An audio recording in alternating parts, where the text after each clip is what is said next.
Donc bonjour à toutes et à tous. Effectivement, gros challenge en 30 minutes, essayer de parler d'intelligence artificielle pour donner un aperçu de ce que c'est, de l'état actuel, de notre rapport à l'intelligence artificielle et de la place qu'on pourrait vouloir donner à l'intelligence artificielle demain. Donc en fait, la présentation va suivre ces 4 questions. Je vais essayer d'aller assez vite, donc il va falloir s'accrocher un petit peu, hein, c'est le début de la journée, donc normalement vous devrez être en forme encore un petit peu. Donc qu'est-ce que l'intelligence artificielle? Alors on va commencer par une définition un peu historique, mais qui a été donnée il n'y a pas longtemps. Donc dans le rapport de la mission Villani, il est rappelé qu'à l'origine, l'intelligence artificielle, c'est un programme de recherche. C'est un programme de recherche qui a été créé dans les années 50 avec un objectif très ambitieux, puisqu'il s'agissait de comprendre le fonctionnement de la cognition humaine et d'essayer de le reproduire avec des machines. Donc en fait, à l'origine, l'intelligence artificielle est un domaine de recherche. Alors c'est un domaine de recherche qui est né en 1956 à l'occasion d'un congrès, avec à l'époque 2 approches qui étaient très complémentaires. La première qui consistait à dire finalement la pensée humaine, la cognition humaine, c'est basé sur le cerveau, donc si on veut reproduire la cognition humaine, il faut reproduire le cerveau. Et le cerveau, c'est fait de plein de petites choses interconnectées, donc les neurones, etc. Donc on va essayer de s'attacher à fabriquer des équivalents artificiels de ça pour reconstruire quelque chose qui ressemblerait au cerveau. Et puis une autre approche qui dit non, la cognition humaine, c'est le raisonnement, c'est les connaissances. Et donc peu importe la structure qu'on veut mettre en place dans la machine, ce qui compte, c'est d'être capable de reproduire ce raisonnement à partir de connaissances, de règles, etc. Avec donc ces 2 approches au départ. Alors ensuite, l'histoire a été un peu tumultueuse, avec donc un âge d'or, un hiver. Donc quand vous entendez parler de l'hiver de l'IA, c'est quand tout à coup un certain nombre d'espoirs retombent, un certain nombre de financements retombent. Alors soit pour des difficultés techniques, soit pour des questionnements très profonds sur ce qu'on va être vraiment capable de faire un jour, est-ce que c'est atteignable comme objectif, etc. Donc ensuite, à nouveau, un rebond, un nouvel hiver, un nouveau rebond. Et là, depuis quelques années, on vit un nouvel âge d'or de l'intelligence artificielle, avec une explosion des usages de l'intelligence artificielle, et qui est essentiellement liée à des grandes avancées dans le domaine de l'apprentissage profond, donc des réseaux de neurones. Ces grandes avancées étant liées essentiellement, enfin en très grande partie, au fait qu'on a énormément de données disponibles aujourd'hui et énormément de puissance de calcul. Et donc par rapport aux 2 approches complémentaires du départ, l'approche connexionniste et l'approche cognitiviste, on pourrait dire qu'en ce moment, ce qui domine, c'est plutôt l'approche connexionniste. Alors 2 citations qui résument assez bien en quelques mots l'histoire de l'intelligence artificielle. Donc la première qui date de 1965 par Hubert Dreyfus, donc qui est quelqu'un qui s'est beaucoup intéressé aux aspects fondamentaux de l'IA, de ce qu'on pourrait faire ou pas, des limites des différentes approches. Et donc déjà en 65, il avait remarqué qu'il y avait un motif récurrent qui était des succès impressionnants très très vite, et puis ensuite des difficultés auxquelles on ne s'attendait pas et qui font qu'on avance beaucoup moins vite ou beaucoup moins loin que ce qu'on espérait. Alors, donc ça peut être perçu comme un point de vue assez critique et négatif sur l'IA, mais la deuxième citation est un peu plus positive. L'idée, c'est que, évidemment, souvent au départ, on surestime notre capacité à reproduire un certain nombre de choses, mais en fait, si on regarde l'effet de ce qu'on a produit, sur le long terme, cet effet est quand même très largement bénéfique. Donc l'histoire de l'IA, ça passe par des hauts et des bas, mais globalement, il y a eu quand même de grandes avancées. Alors où est-ce qu'on en est aujourd'hui? Donc, depuis une dizaine d'années, comme je disais tout à l'heure, il y a eu tout un tas de grands succès médiatiques de l'IA qui ont fait beaucoup de bruit. Donc on va commencer avec Watson, le système d'IBM qui gagne au jeu Jeopardy. Il y a des choses qui ont été moins médiatisées. Par exemple, ça fait maintenant bientôt 10 ans qu'on sait faire, dans certaines conditions, de la traduction de la parole en temps réel. Donc si vous utilisez le logiciel Skype Translator de Microsoft, ça peut marcher. Depuis 2012, quand vous faites une recherche sur Google, vous avez non seulement des résultats qui sont liés à, on va dire, au moteur d'indexation de Google, mais vous avez aussi sur le côté une colonne qui vous donne des renseignements de nature plus sémantique du type de ce qu'on trouve dans une encyclopédie. Donc c'est pour ça que quand vous tapez Mozart, par exemple, il y a de grandes chances qu'on vous affiche la fiche de Wolfgang Amadeus Mozart sur la droite, même si peut-être vous cherchez Mozart, le chien qu'on trouve dans un film ou je ne sais quoi, d'accord ? Alors Alors je ne vais pas tous les lire, hein. Il y a eu des avancées spectaculaires donc, encore plus récemment sur tout un tas de jeux vidéo. Alors ça a commencé sur des machines qui battent des humains sur des jeux vidéo très simples, type jeux Atari des années 80 avec casse-briques et des choses comme ça. Aujourd'hui, on est allé un petit peu plus loin, très récemment, donc cette année. La société DeepMind, qui est en fait une branche de Google, qui avait entre-temps, donc entre les jeux Atari, après les jeux Atari, il y a eu le Go, après le Go, maintenant on en est à des jeux vidéo, alors je ne suis pas sûr qu'il y ait beaucoup de spécialistes dans la salle, mais StarCraft, c'est des jeux en ligne multijoueurs, où il y a des aspects stratégiques, où il faut positionner des troupes, on va dire, à droite à gauche, déployer une stratégie. Donc on a maintenant des IA qui sont capables de battre des humains à ce genre de jeu. Alors il y a aussi tout un tas d'applications que vous avez dans vos poches, hein, donc les assistants vocaux qui progressent lentement, les robots footballeurs aussi. Alors comme on est en terre de futur Robocup, je résiste pas à l'idée de vous montrer. Donc ça, c'était l'an dernier le but gagnant de la finale de l'équipe Roban, qui est une équipe bordelaise, donc de l'université de Bordeaux. Bon, alors, donc jusqu'à l'année dernière, de temps en temps, je disais que c'était mieux à voir en accéléré, mais vous allez voir que cette année, il y a quand même des grands progrès. Donc à gauche, un tir en première attention. Ah non, ça commence par la droite, pardon. Donc à droite, une touche faite à la main. Donc si je ne me trompe pas, c'est la première fois qu'un robot fait une touche à la main. Voilà. Et à gauche, un tir en première intention. Donc attention, ça va aller très vite.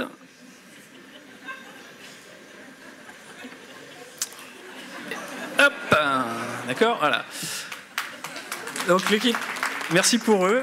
Donc l'équipe Roban est 4 fois championne du monde. Alors pourquoi je vous montre cette vidéo? Donc, parce que quand on voit ça, effectivement, on peut se dire, bah oui, c'est un peu laborieux, mais en fait, c'est extrêmement difficile de faire ça. Ce qui rejoint aussi une autre chose qu'on dit souvent sur l'IA, c'est ce qui paraît le plus simple au départ est quand même souvent le plus compliqué. Et ce qui paraît le plus simple est souvent le plus compliqué, et les efforts qu'il faut faire pour faire les derniers pourcentages pour que le système marche à tous les coups, dans toutes les conditions, etc., c'est souvent le plus dur. Donc ce qui rejoint la citation de tout à l'heure, au départ des grands espoirs, des grands succès, et puis après ça devient plus compliqué.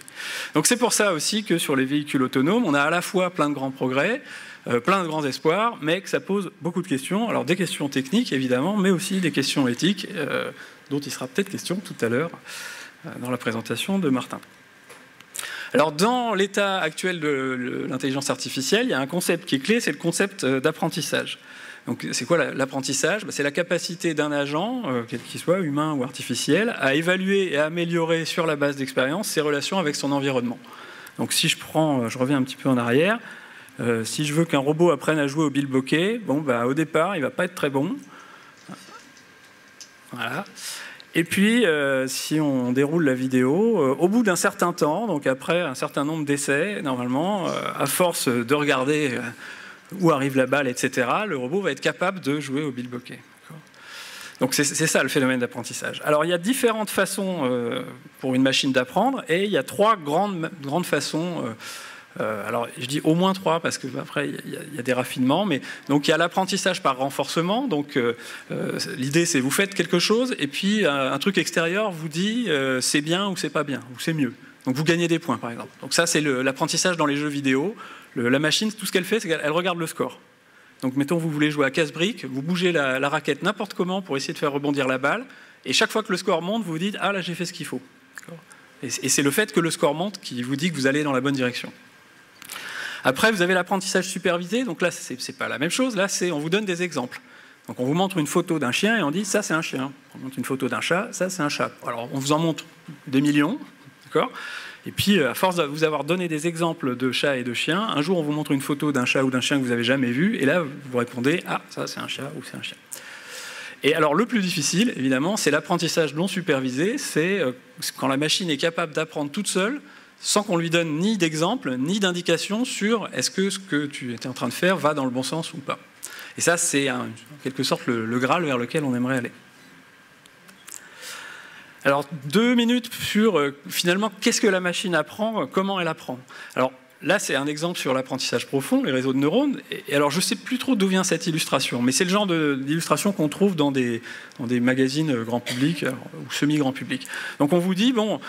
on commence par entraîner la machine avec tout un tas d'images, donc c'est les images qu'on voit à gauche.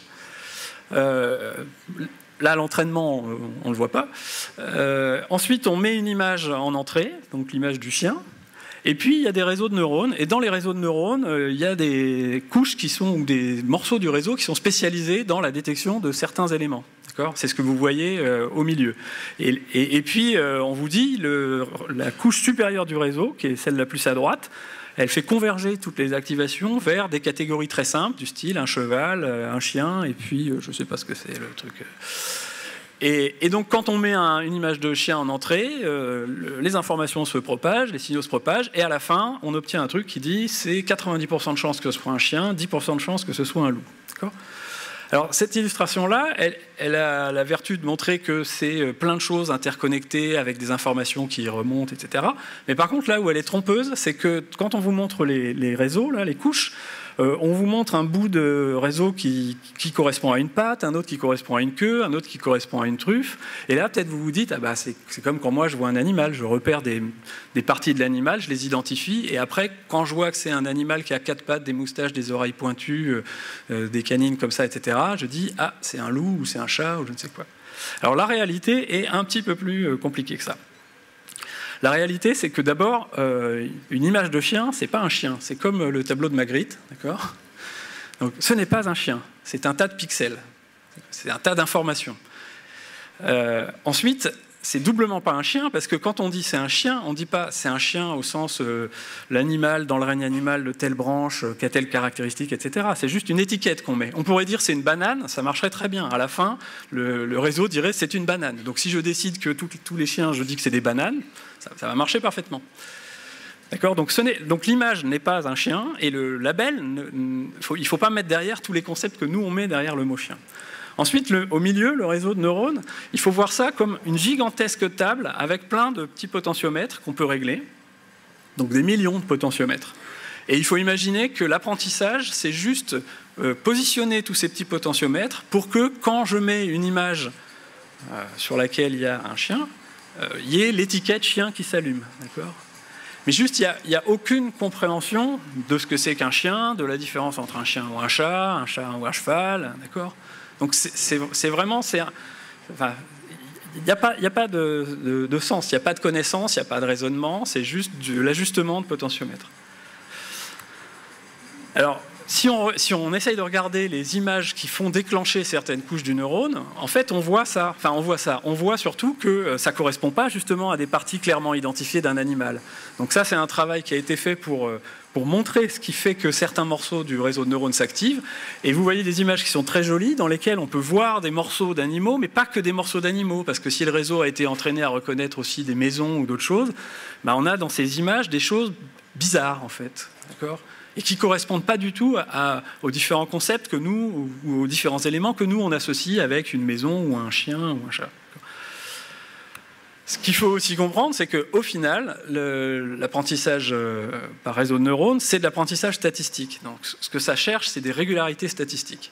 Et des régularités statistiques dans des données, sans aucune connaissance sur ces données. Et des fois, les régularités statistiques, elles viennent de choses qui n'ont pas grand-chose à voir avec ce que nous, on voit dans les données. Donc ici, c'est un travail où on s'est intéressé à regarder, quand on a une image comme celle de gauche, donc une photo d'une pièce, et qu'on pose une question simple du style « Qu'est-ce qui recouvre les fenêtres ?» On a regardé où est-ce qu'un humain regarde pour répondre à cette question, et où est-ce que le réseau de neurones regarde. Enfin, quelles sont les parties de l'image qui intéressent le réseau de neurones pour répondre à cette question. Et quand c'est un humain, c'est la deuxième image en partant de la gauche, ben, l'humain regarde les fenêtres. D'accord ? Parce qu'on vous demande ce qu'il y a sur les fenêtres, donc vous regardez les fenêtres. Et quand c'est les réseaux, ben, ça dépend. Et en particulier, la deuxième image à partir de la droite, ce réseau-là, il a regardé que le lit. Alors comment il peut répondre correctement à la question « Qu'est-ce qui recouvre les fenêtres ?» s'il regarde que le lit ? Mais en fait, la raison, c'est à partir du moment où il trouve un lit dans une pièce, il se dit c'est une chambre. Si dans toutes les chambres qu'on lui a montrées, statistiquement, il y a généralement des stores sur les fenêtres, eh bien, il va répondre des stores sans même avoir regardé les fenêtres. Et il peut avoir la bonne réponse, mais il aura la bonne réponse pas pour la bonne raison. D'accord ? Donc ça, c'est deux choses à retenir sur l'approche statistique connexionniste telle qu'elle fonctionne aujourd'hui. C'est ça ne marche pas comme vous croyez que ça marche. Et quand ça marche pas forcément pour les raisons que vous croyez. D'accord ? Bon, quand ça ne marche pas, en général, à part les spécialistes, vous ne vous intéressez pas trop à savoir pourquoi ça ne marche pas, parce que vous avez bien vu que ça ne marchait pas. D'accord ? Alors il y a tout un tas de défis pour la recherche liés à l'intelligence artificielle, pas uniquement sur les réseaux de neurones. En particulier, aujourd'hui, l'apprentissage marche quand on a énormément de données. Alors, il y a tout un tas de problèmes liés aux données. Donc, des fois, on a des données incertaines, où on ne sait pas vraiment si la valeur qu'on a est correcte ou pas. On peut avoir des données manquantes. On peut avoir des données biaisées. On a souvent des données biaisées. On peut avoir des données en toute petite quantité. Donc, comment on fait pour apprendre à une machine à réagir à des événements très, très rares? Par définition, comme ils sont très rares, on n'a pas beaucoup d'exemples à lui montrer, et donc l'apprentissage est difficile. Après, on a tout ce qui touche à la compréhension de la parole, au-delà de phrases simples. Il suffit de faire l'expérience des assistants vocaux au quotidien pour se rendre compte que des fois, assez vite, on peut les mettre en défaut. Et ça, c'est lié à un truc qui est 3 lignes plus loin sur le raisonnement à partir de sens commun. Donc il y a des problèmes qui restent très difficiles, du type, si je vous dis, je n'ai pas pu soulever mon fils... Non, pardon, Nicolas n'a pas pu soulever son fils parce qu'il était trop lourd. Et puis qu'après, je vous dis, Nicolas n'a pas pu soulever son fils parce qu'il était trop faible. Donc la question, c'est est-ce que lourd se rapporte à Nicolas ou au fils? Est-ce que faible se rapporte à Nicolas ou au fils? Ou alors, je n'ai pas pu mettre l'ordinateur dans le sac parce qu'il était trop gros. Donc c'est pareil, est-ce que trop gros c'est le sac ou est-ce que c'est... Voilà. Donc vous, il y a plein de choses que vous savez sur le monde qui font que vous savez désambiguer ça. Donc vous dites que si je vous dis que j'ai pas pu soulever mon fils parce qu'il était trop lourd, bon bah c'est... Enfin, oui. Si je le dis comme ça marche pas. Si je vous dis que Nicolas n'a pas pu soulever son fils parce qu'il était trop lourd, vous vous dites que ça doit être le fils qui était trop lourd.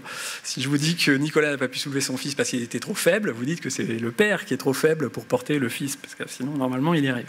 Bref, donc il y a tout un tas de choses qui nous paraissent évidentes, encore une fois, soit dans la manière dont on raisonne, soit dans les actions qu'on est capable de faire, et qui sont très très difficiles aujourd'hui. Je vous ai parlé tout à l'heure de l'aspect statistique, et je ne résiste pas non plus à vous montrer ça. Donc la corrélation statistique n'est pas forcément liée avec la causalité. Ici, un joli graphe qui montre que plus les États-Unis dépensent d'argent sur la recherche spatiale, plus il y a de suicides par pendaison, strangulation ou suffocation. D'accord ? Donc ce n'est pas parce qu'on observe deux choses très souvent ensemble qu'il y a forcément un rapport. Donc après, on a aussi tous les problèmes de fiabilité, reproductibilité, certification. Donc si on veut mettre des choses apprenantes dans des voitures, des avions, des choses comme ça, il faut qu'on soit capable de prouver un certain nombre de choses. Explicabilité, interprétabilité, ça renvoie, par exemple... Alors il y a des gens qui militent pour la transparence des algorithmes. Il y a des gens qui militent pour l'explicabilité des algorithmes. Moi, je préfère l'intelligibilité. Mon argument, c'est si j'ai un moteur de voiture, si on me montre le moteur de ma voiture, je ne sais pas pour autant comment il marche. Donc, ce n'est pas parce que je vois les choses que je comprends. Si mon garagiste m'explique comment fonctionne le moteur, il est content parce qu'il sait me l'expliquer, mais ça ne dit toujours pas que moi, je suis capable de le comprendre. Donc, par contre, si je m'intéresse à l'interprétabilité, je me mets du point de vue de la personne, pas qui a fait le système et qui est capable de l'expliquer, mais du point de vue de la personne qui l'utilise. Et donc là, ça devient un petit peu plus compliqué encore à comprendre. Alors, dans les exemples de recherche actuels, dans le cadre de collaboration donc, entre INRIA et l'Université de Bordeaux sur le site, là, ici, à Bordeaux, on travaille sur deux directions très particulières. C'est les mécanismes cognitifs de l'apprentissage et du développement. Et là, l'idée, c'est d'essayer de reproduire ce qui se passe quand vous mettez un enfant dans une pièce comme ça et que vous lui dites rien, et qu'au bout d'un certain temps, il va apprendre tout seul, par lui-même, tout un tas de choses. D'accord ? Et donc ça, c'est à opposer à ce qu'on sait faire aujourd'hui, où on sait entraîner un programme à gagner au Go, mais on lui dit ce que c'est que le Go, on lui donne tout un tas de règles, et puis par ailleurs, une fois qu'il sait jouer au Go, le programme, il ne sait pas jouer à d'autres choses qu'au Go. Alors que là, l'enfant va apprendre plein de trucs qu'il pourra réutiliser, et à partir de peu d'expérience. Donc ça, c'est l'approche cognitive. Et on travaille aussi sur l'approche connexionniste avec des recherches qui sont menées à l'Institut des maladies neurodégénératives, sur Bordeaux Neurocampus, et où là, on s'intéresse à des mécanismes cérébraux élémentaires du type qu'est-ce qui fait que je dis que quelque chose est bon ou pas bon, a de la valeur ou pas, et d'essayer de reproduire ce genre de choses. Donc tout ça pour vous dire que les approches connexionnistes, cognitivistes sont encore explorées, et là, c'est qu'un exemple, c'est deux petits exemples de ce qui se fait ici à Bordeaux. Il y a une douzaine d'autres thématiques de recherche qui ont fait l'objet de soumissions récemment. Alors, quelque chose qu'il faut retenir quand même dans tout ça aussi, c'est que l'intelligence artificielle, c'est du numérique. Donc aujourd'hui, elle permet à des machines de percevoir, détecter, classer, évaluer, prédire, agir, avec des performances qui semblaient inatteignables. d'accord. La première touche au monde faite par un robot, on n'y croyait pas. Donc il y a eu des grandes avancées. Alors, est-ce que l'âge d'or va continuer? Est-ce qu'on sera un jour capable vraiment de comprendre la cognition humaine et de la reproduire? Ou alors, est-ce qu'on va vers un nouvel hiver de l'IA où tout d'un coup, il va se passer 2-3 événements dramatiques et on va dire non, finalement, on ne veut plus aller dans ce sens-là? Donc, mon point de vue, c'est peu importe, en fait. Peu importe, parce que l'intelligence artificielle a déjà eu un impact considérable dans tout ce qu'on fait aujourd'hui dans le numérique. Et aujourd'hui, en fait, beaucoup de gens, quand ils parlent d'IA, ne font pas référence à tout ce que je viens de vous raconter, mais parlent du numérique en général. Donc l'IA est devenu un terme qu'on utilise pour décrire, en gros, le front de ce qu'on sait faire dans le numérique. Et peut-être demain, ça ne sera plus le terme IA qui sera utilisé, peut-être ça sera le terme informatique quantique, parce que tout d'un coup, on aura fait des grands progrès sur ce sujet-là et que ça amènera des nouvelles avancées. Mais l'IA ne vient pas se substituer à tout un tas de choses qui avaient été faites avant. L'IA ne pourrait pas se développer sans tout un tas de choses qui ont été faites avant. C'est-à-dire que Siri, là, si on n'avait pas les réseaux sans fil, des batteries efficaces, des écrans tactiles sur nos téléphones, Siri serait beaucoup moins utile. Donc tout ça s'accumule et ça fait partie des développements du numérique. Alors, rapidement, quel est notre rapport à l'IA? Il faut peut-être commencer par vous demander, pour vous, c'est quoi l'intelligence artificielle? Et en fait, quand on m'a posé cette question il y a 1 an et quelques, c'était le journal Sud-Ouest, et que je cherchais une réponse qui soit compréhensible par le plus grand nombre, j'avais dit, l'intelligence artificielle, c'est tout ce que fait un ordinateur sans qu'on sache imaginer comment il a fait pour le faire. Alors, c'est une définition qui est intéressante parce qu'elle est glissante dans le temps. Il y aura toujours quelque chose où je ne sais pas comment l'ordinateur a fait, et elle est variable suivant les personnes. Parce que forcément, moi qui ai fait des études d'informatique, une thèse, qui dirige des recherches en informatique, je n'ai pas la même compréhension de ce que c'est faire ou de comment on fait un ordinateur que d'autres personnes dans la salle qui n'ont pas le même background, pour parler français. Alors, du coup, par exemple, si je vous montre un tableur avec une colonne et une somme de chiffres, et que je vous demande, est-ce qu'il y a de l'IA là-dedans? Il y a peu de chances que vous me disiez qu'il y ait de l'IA, parce que vous vous dites, faire une somme de chiffres, je sais le faire, je vois bien comment une machine peut le faire, donc il n'y a pas d'IA. Si je vous montre un jeu comme ça de type Pong, et que je vous dis que vous jouez contre l'ordinateur, peut-être que là, vous allez vous dire qu'il y a de l'IA, parce que la raquette de l'ordinateur bouge toute seule, il faut bien qu'il y ait quelque chose qui la contrôle. Alors que moi, je sais qu'il ne faut pas grand-chose pour programmer ce genre de jeu, ça fait bien longtemps qu'on sait faire ça, même dans les premières années de formation en informatique, donc il n'y a pas vraiment d'IA pour moi là-dedans. Par contre, si je vous montre un jeu type jeu de football où je contrôle un joueur et la machine contrôle donc les 21 autres joueurs, là, même moi, je ne sais pas comment ils font pour faire ça. Et là, clairement, il y a de l'IA. Alors, notre rapport avec les IA, il évolue aussi parce qu'on va de plus en plus vers des systèmes autonomes. Parce que l'IA sert de plus en plus à faire des systèmes autonomes. Donc, les machines nous écoutent, elles nous observent, elles interprètent ce qu'on fait. Elles sont capables, dans une certaine mesure, de comprendre notre comportement, enfin, elles l'interprètent en tout cas, et de le reproduire. Et donc, il y a beaucoup de gens qui pensent que, grâce à ça, on va pouvoir passer d'un monde où je fais les choses, moi, avec mon clavier, mon écran, ma souris, etc., à un monde où je délègue ce que je voulais faire à une IA qui comprend ce que je lui dis et qui va être capable de le faire à ma place. Et ça, c'est quand même super intéressant, ou super... comment dire, enfin, les gens sont motivés par ça parce qu'il y a, je ne sais pas vous, mais il y a quand même beaucoup de gens qui ont un rapport au numérique qui est un peu ambivalent, où à la fois on a l'impression qu'on peut faire plein de choses, en même temps on n'y arrive pas forcément beaucoup soi-même, et donc si le numérique pouvait faire à notre place les choses qu'on n'arrive pas à faire avec lui, ce serait pas plus mal, d'accord? Donc ça entretient cette idée qu'il faut aller vers des choses qui soient capables de faire à notre place. Et donc des agents autonomes, donc, qui savent faire des choses de manière automatique, qui peuvent prendre des initiatives, qui peuvent éventuellement se charger de l'exécution jusqu'au bout. Alors ça pose plein de questions. Donc il y a des problèmes anciens qui réapparaissent. Par exemple, si vous avez demain un téléphone où la seule façon d'interagir avec lui, c'est de lui parler. Imaginez qu'il n'y a plus du tout d'icônes, vous ne pouvez plus rien faire avec votre doigt, vous ne pouvez que parler. Comment vous pouvez savoir ce que ce téléphone sait faire ? Puisqu'il affiche un écran noir par défaut. Alors, je ne sais pas si vous savez, mais s'il y en a parmi vous qui ont un iPhone, si vous n'avez rien changé à la configuration par défaut, par exemple, normalement, moi, avec Siri, et que votre téléphone est verrouillé, avec Siri, je peux envoyer un mail en votre nom ou un SMS en votre nom. Eh oui. Eh oui. Laissez jamais votre téléphone sur une table. Donc je prends votre téléphone verrouillé, j'appuie, Siri se déclenche, je dis envoie un mail, il va me dire oui, à qui? Je vais dire à Martin. Si Martin est dans les contacts, il va me dire Martin Gibert, je vais dire oui, sinon il va dire je connais pas Martin, je vais dire c'est Martin Gibert, il va me demander son adresse, etc.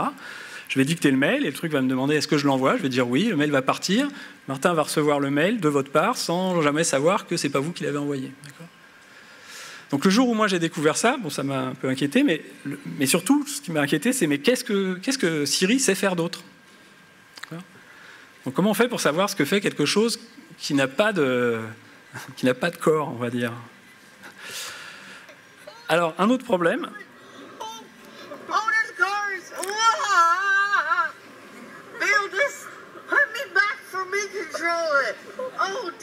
Donc, cette pauvre dame est au volant d'une Tesla dont le propriétaire a mis en route le contrôle automatique, je ne sais plus comment il s'appelle.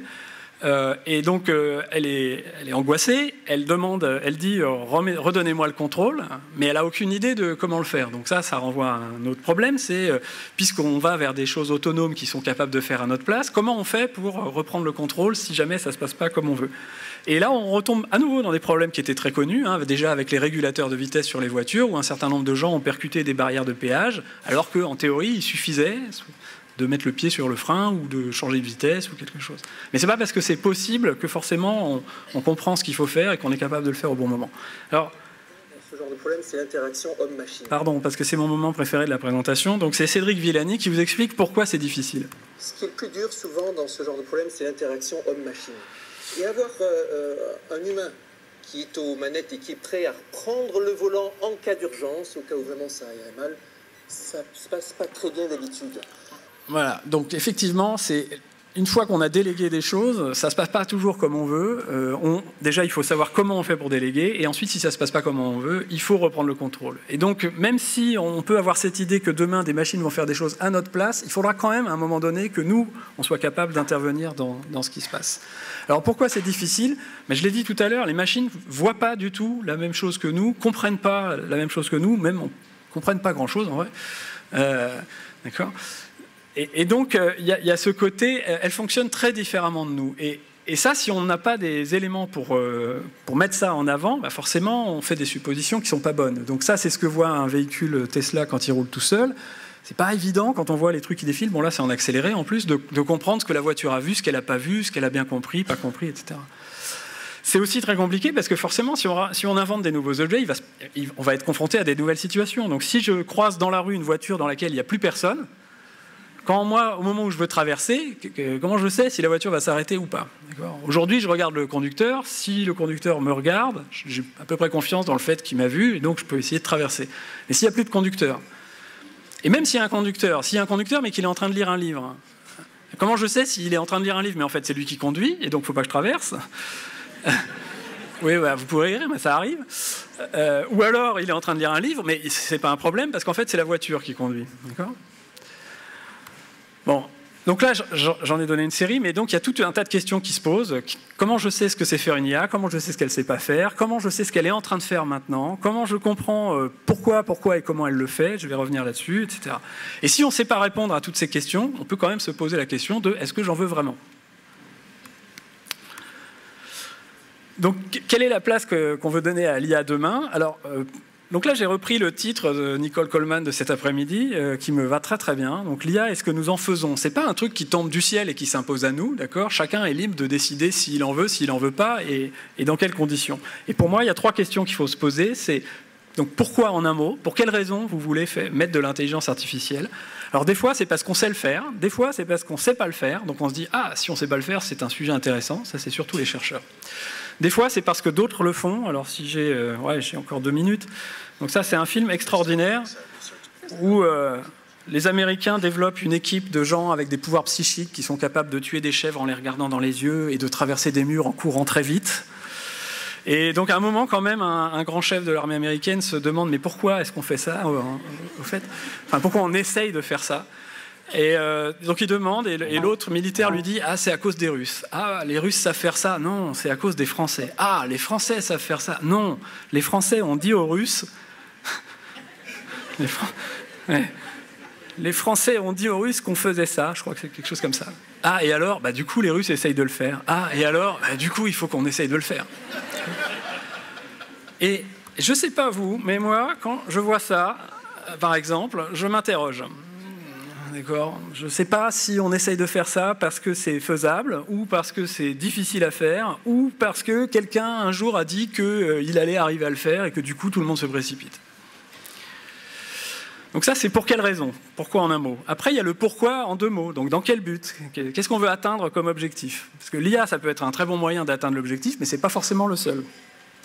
Après, il y a de quelle manière ? Donc, il y a le slogan de l'exposition universelle de 1833, c'était « La science trouve, l'industrie applique et l'homme s'adapte ». Et c'est quelque chose qui a quand même dirigé une bonne partie du progrès pendant très longtemps. D'accord ? Si vous vous souvenez des publicités... Alors, vous avez déjà vu une fois des publicités des années 50 où on expliquait aux gens que l'électroménager moderne allait résoudre plein de problèmes. Hein. Vous voyez le film Mon oncle de Tati. Voilà, donc on a quand même inventé plein de trucs. Ensuite, on a vendu aux gens en leur disant que ça allait améliorer leur quotidien. Ça n'a pas toujours été le cas.